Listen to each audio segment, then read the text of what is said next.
Welcome to the Operatic Pastcast, a presentation and preservation of operatic memories and impressions, produced by Donald Cullip.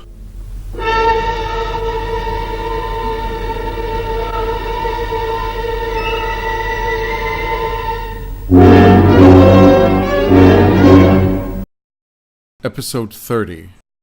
Poulenc's one-woman opera, La Voix humaine, was the final work of Rumanian soprano Virginia Zeani's brilliant career. Using this as a sort of springboard, she speaks of subjects such as love, the parallels in her career, such as that of Maria Callas, her late husband, Nicola Rossi-Lemeni, solitude, and spirituality. I have to say that I finished my career with voix humaine, because then they translate this in Italian, so I had to do in several theaters in Italian, and my last representation of voix humaine was in Monte Carlo, and I had to learn it in French.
In that time, nobody was taping things like they do today. Nobody was filming these things. Some things they stole here and there, but not La Voix humaine. I'm so sorry. Even they say that they have a little bit, but this is not. It's not Voix humaine that I sang one time with the piano a scene, because when you sing a moment, it's always with piano. I've done with orchestra only in Rome, because Rome was orchestra, so I've done La Voix humaine in Italian, and then I've done with orchestra in Monte Carlo, but in French. And I tell you, even voix humaine, for my age then, I was 50, and it was very, very moving, because I was still in love with the life.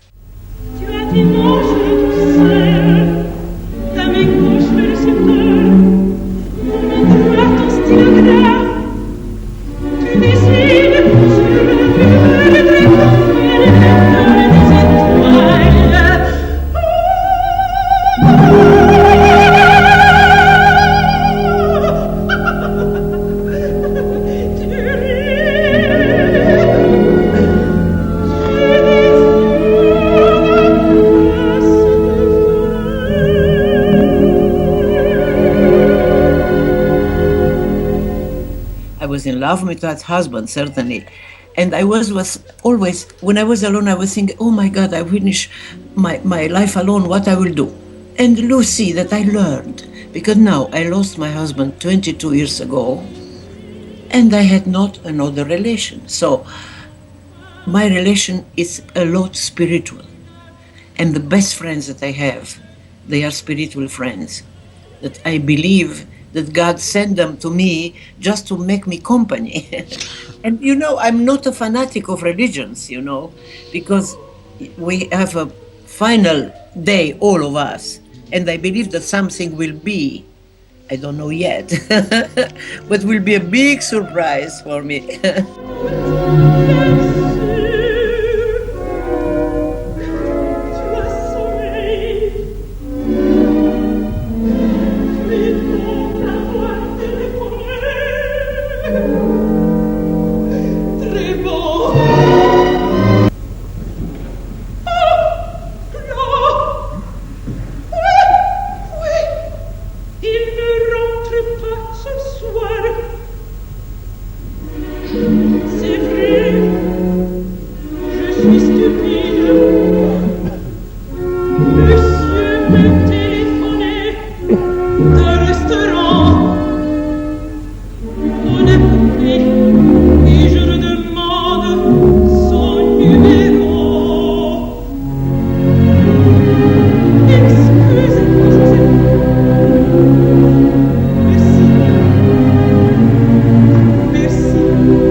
cannot say a lie, but I cannot say a lie that I remember. I remember that it was Jean-Marie, was Cocteau, was ordered two or quattro or five planes, but they were so nice to me. I never asked them the name, you know.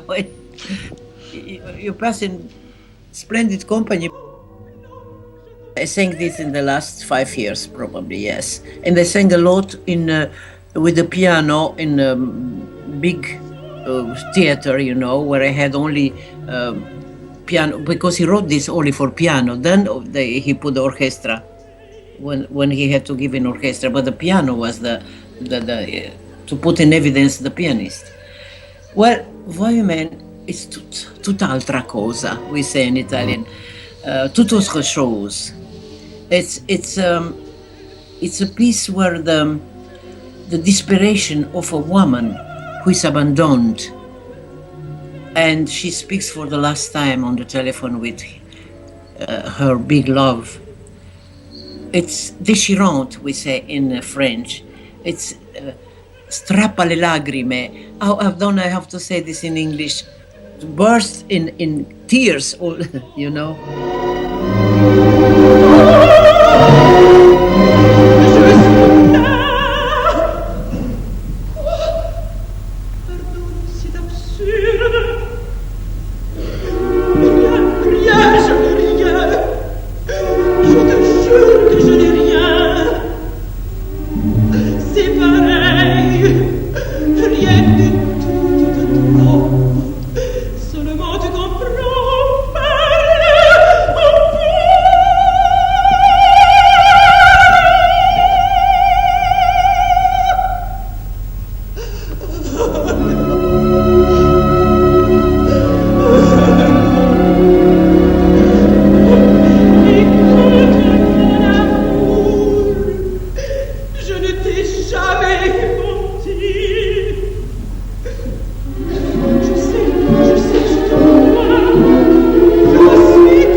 From the beginning till the end, she expects that he answers something, well, nice to her.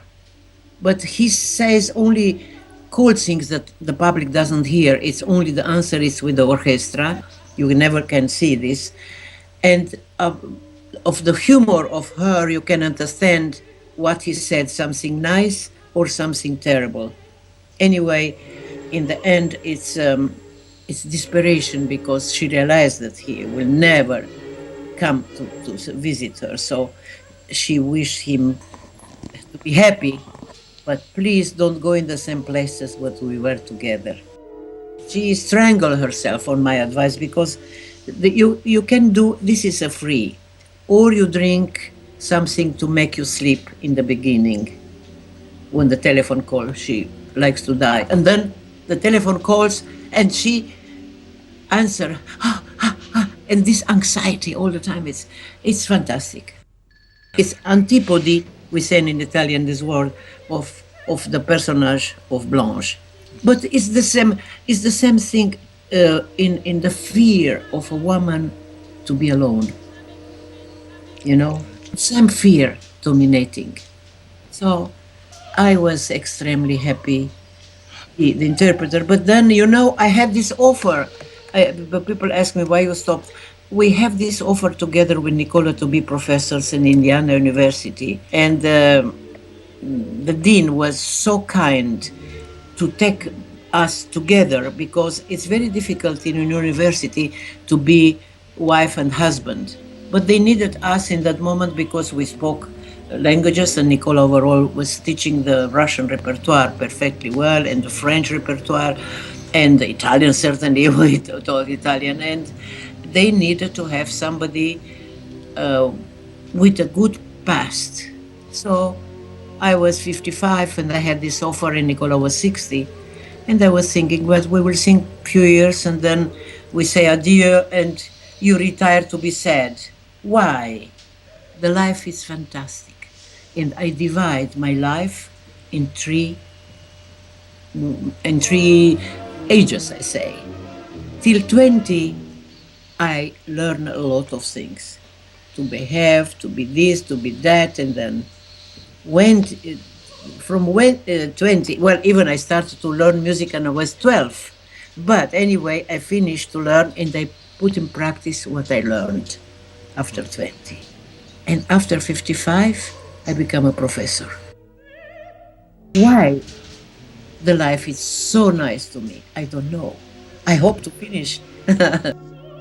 Having sometimes a student with me that I tell them what the life is, how you have to behave, to never believe that you are insostituibile, to have not somebody who come to be better than you. Always you have to think that somebody can be better, and you have to be the better, like teacher, like singer, every day. The publicity sometimes damage the people. In this case, of my case, was not damaging at all. I had no publicity. but the public was fantastic with me. Mm-hmm. I love my public because the moment that I enter on the stage, I don't sing for myself, I sing for them.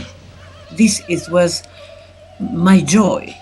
And to show several faces of a woman in Mephistopheles, in Faust, both of them, and so many other in Manon Massenet, than in Manon Puccini, that is so different, like position, vocal position, and like expressivity.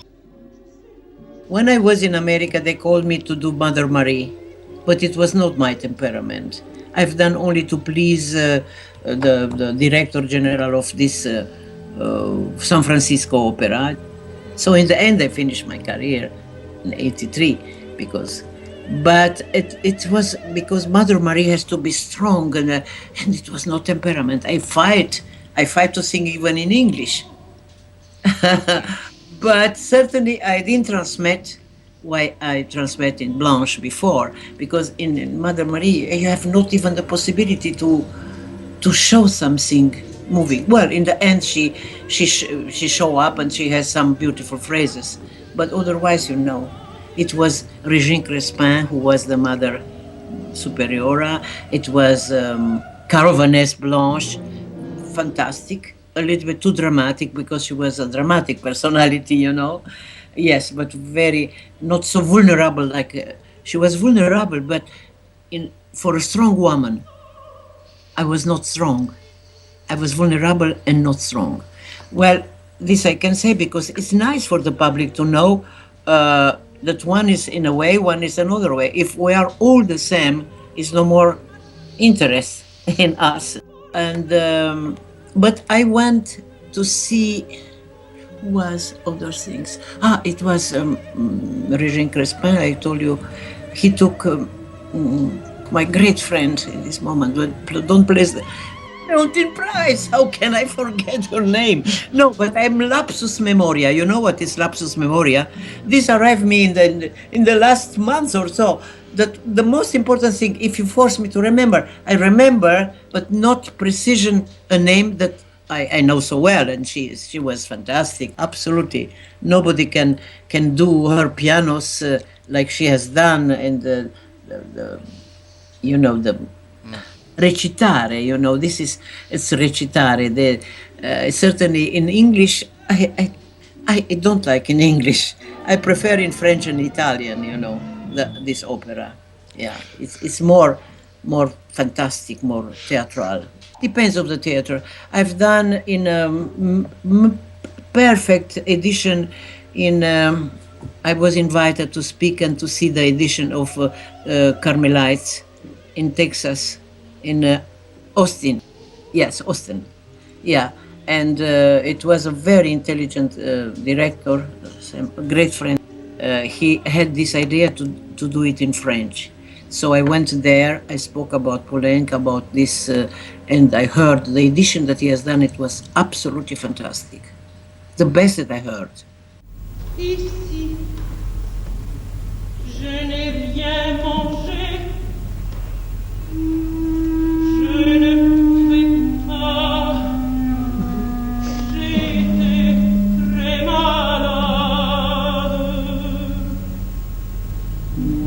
Hier soir, je me suis pris un comprimé pour dormir. Je me suis dit que si j'en prenais plus, je dormirais mieux. Et que si je les prenais tous, je dormirais sans rêve, sans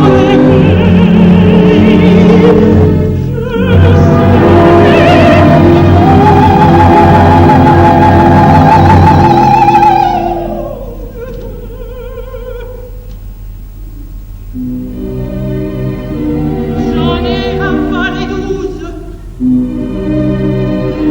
dans de l'eau chaude, en une masse, et j'ai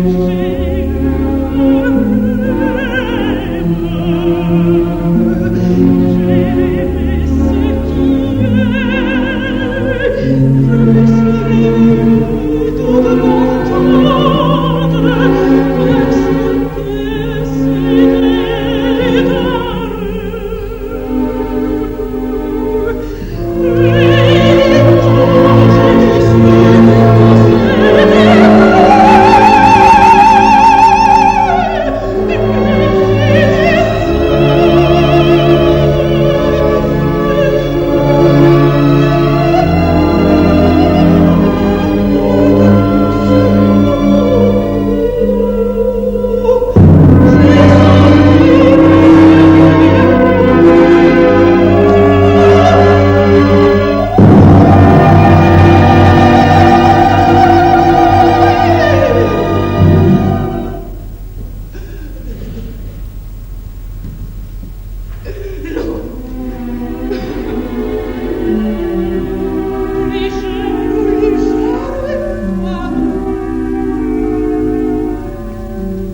et je ne sentais plus mon cœur battre, et la mort était long à venir, et quand j'avais l'angoisse épouvantable,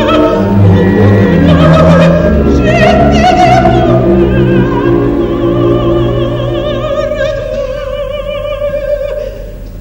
je n'avais pas le courage de mourir seule.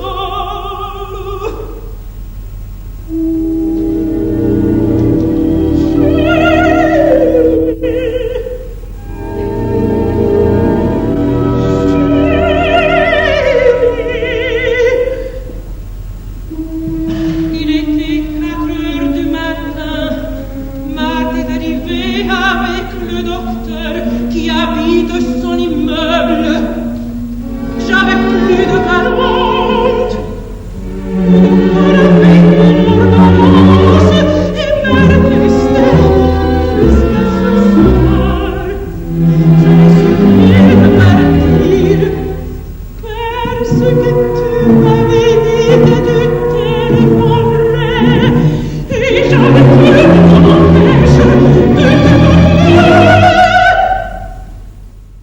So this is the life, my darling, and the life goes, and you arrive to be 88 like I'm now, and to feel, I don't feel alone. My students make me a great company, certainly. My son, it's my love, and his wife and the child that they had and now start his university. So I feel that I can still be happy. And you know, it's very rare to see an 88 years old woman happy. I'm happy. You know, it doesn't exclude that sometimes I can feel this solitude, a little bit of solitude, but it's good even this, because go away in 5 minutes and after somebody call or like now.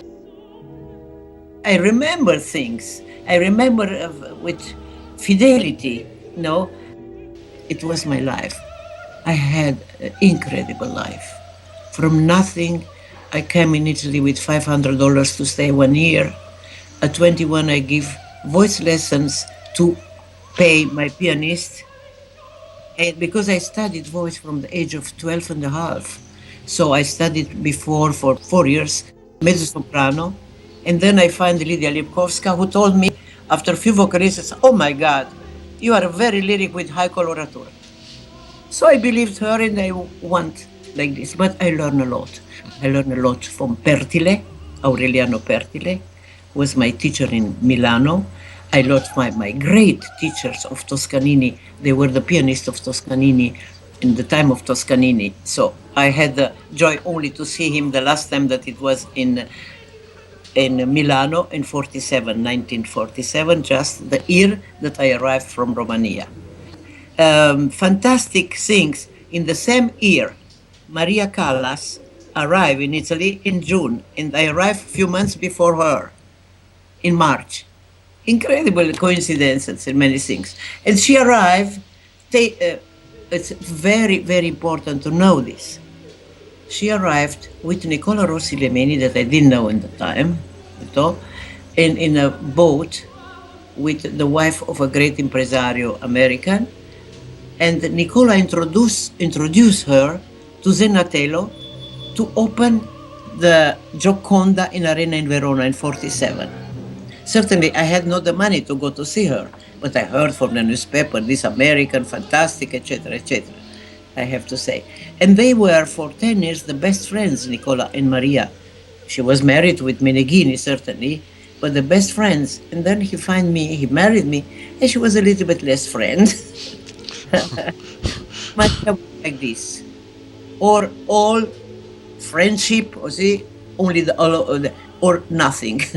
But they spoke a few days before she died. They spoke together. And another thing important, that the day that she died, it was a Sunday. And I know because in that day I left Rome to go to Romania to tape Tosca. And I called home, and my housekeeper told me, no, he is not home because he went to the television to speak about Maria Callas. It was the first who speak about her. No one book says these things. I know deeply a lot of things, but I never speak about these things because the people is interested on the literature. It's fantastic, but sometimes they are inventions. Maria was absolutely the great of the century, the greatest, followed by Tebaldi, who was the best voice. And in Penumbra, it was Virginia Zeani. In Penumbra, I say, because I had all these successes, but I had not impresario, I had not agent, and I had to, everybody who saw me, they gave me performances without agents, because in the time there were not so many. There was one in all Italy, you know. So I can say I was not very lucky, or like publicity or like records, certainly, but I was lucky to have a very interesting life. I never done something to be éclatante, to be, Virginia has done this or that. No, never. Virginia was calm, making her way with simplicity, a kind of elegance, and reading a lot, and having near a very intellectual personality. Nicola Rossi-Lemeni was poet, 2 times first prize in Italy. He spoke a lot of languages. He spoke English. I didn't speak English till I was 50, 55, when I was invited in Indiana University. And Indiana University gave me a new life, American life. I was teaching 24 years there, and then I moved this in Florida. So I moved at 78 from Indiana, where I was 24 years, and now I'm here 10 years or 11, you see. And you had the idea to make this interview. I'm very happy that somebody is interested in the realities